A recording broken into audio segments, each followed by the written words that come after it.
আচ্ছা, একটা কথা বলুন তো, আমাদের যারা বন্ধুবান্ধব রয়েছে, আমাদের কাছের মানুষ, আমাদের পরিবার পরিজন, প্রত্যেকের মন জুগিয়ে চলা, প্রত্যেককে একই সাথে খুশি করা কি সম্ভব?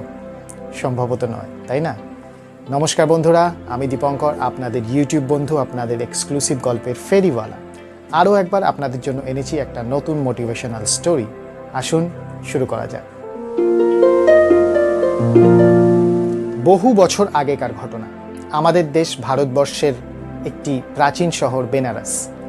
সেই সময় সেখানকার একজন রাজা ছিলেন, যার সভাসদ এবং মন্ত্রীরা ছিলেন খুবই বিখ্যাত। কিন্তু তাদের মধ্যে সবথেকে বিচক্ষণ ব্যক্তি ছিলেন তাদের মূল্য নির্ধারক, দি প্রাইস মেকার। তিনি সমস্ত কিছুর মূল্য নির্ধারণ করতেন একেবারে সঠিক, যার ফলে সেই রাজ্য ছিল সমৃদ্ধ। কিন্তু রাজা তার মূল্য নির্ধারকের উপর কিছুটা অসন্তুষ্ট ছিলেন মনে মনে। কারণ তার মনে হতো তিনি কোনো কোনো ক্ষেত্রে কোনো মূল্য কম নির্ধারণ করছেন, যার ফলে রাজকোষে কম আয় হচ্ছে। তাই তিনি ভাবলেন যে মূল্য নির্ধারককে পরিবর্তন করে দেখা যেতে পারে। তিনি একজন নতুন যুবক মূল্য নির্ধারককে নিয়োগ করলেন, আর পুরনো মূল্য নির্ধারককে তিনি বাতিল করলেন।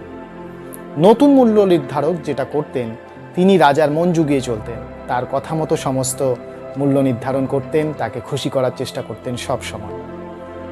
একদিন বহু দূর থেকে একজন অশ্ব ব্যবসায়ী এসেছিলেন। তিনি তার 500 ঘোড়া নিয়ে রাজদরবারে এলেন, রাজাকে পরিবেশন করলেন তার দারুণ সমস্ত ঘোড়া। রাজা মূল্য নির্ধারককে প্রশ্ন করলেন, বলো এই 500 ঘোড়ার কত দাম হতে পারে? মূল্য নির্ধারক বললেন, এই সমস্ত 500 ঘোড়ার মূল্য 1 বাটি চাল মাত্র। রাজা মনে মনে প্রচণ্ড খুশি হলেন, কিন্তু ঘোড়ার ব্যবসায়ী অসন্তুষ্ট হলেন, কিন্তু রাজার উপর তিনি কথা বলতে পারলেন না। রাজা মনে মনে খুশি হলেন এই ভেবে যে মাত্র 1 বাটি চালের বিনিময়ে তিনি পেয়ে গেলেন 500 ঘোড়া। সেই অশ্ব বা সেই ঘোড়াগুলো রাজার আস্তাবলে ঠাঁই পেল। রাজা খুবই গর্বিত হলেন এই ব্যাপারটা ভেবে। এবার সেই অশ্ব ব্যবসায়ী বা সেই ঘোড়ার ব্যবসায়ী তিনি এটার একটা সমাধান করতে চাইছিলেন। তাই তিনি খুঁজে বার করলেন পুরনো মূল্য নির্ধারককে। তার কাছে গিয়ে সমস্ত ঘটনা বিস্তারিতভাবে বললেন। সেই পুরনো মূল্য নির্ধারক তাকে বললেন যে তুমি বর্তমান যে মূল্য নির্ধারক বা প্রাইস মেকার রয়েছে তার কাছে যাও, তাকে গিয়ে একটি দামি উপহার দাও এবং আমি যা বলছি ঠিক সেরকমভাবে তাকে গিয়ে বল।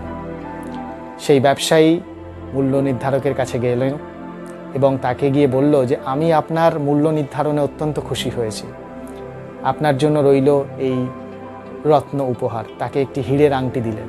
মূল্য নির্ধারক ভীষণ খুশি হলো এবং সেই ব্যবসায়ী তাকে আরও অনুরোধ করলো যে তিনি যেন রাজদরবারে আরেকবার দেখা করার ব্যবস্থা করেন এবং রাজাকে ওই 1 বাটি চালের মূল্য যেন আরও একবার উনি বিস্তারিতভাবে বোঝান।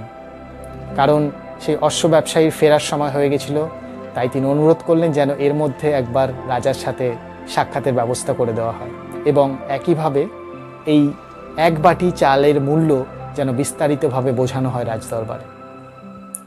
মনে মনে সেই মূল্য নির্ধারক ভাবলেন, এটা তো দারুণ ব্যাপার, নিশ্চয়ই এই ব্যবসায়ী খুশি হয়েছে তার মূল্য নির্ধারণে।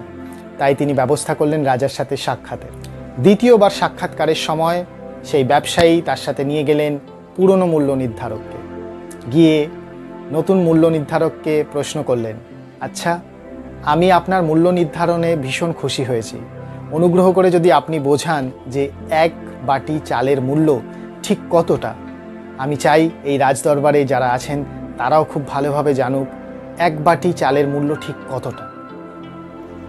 সেই নতুন মূল্য নির্ধারক যিনি ছিলেন তিনি মনে মনে ভাবলেন যে ব্যবসায়ী তো যখন খুশি তার মূল্য নির্ধারণে, তাহলে আরও খুশি করা যাক তাকে। সে বলতে থাকলো, 1 বাটি চাল এটা একটা অসাধারণ জিনিস, এর মূল্য এই সমস্ত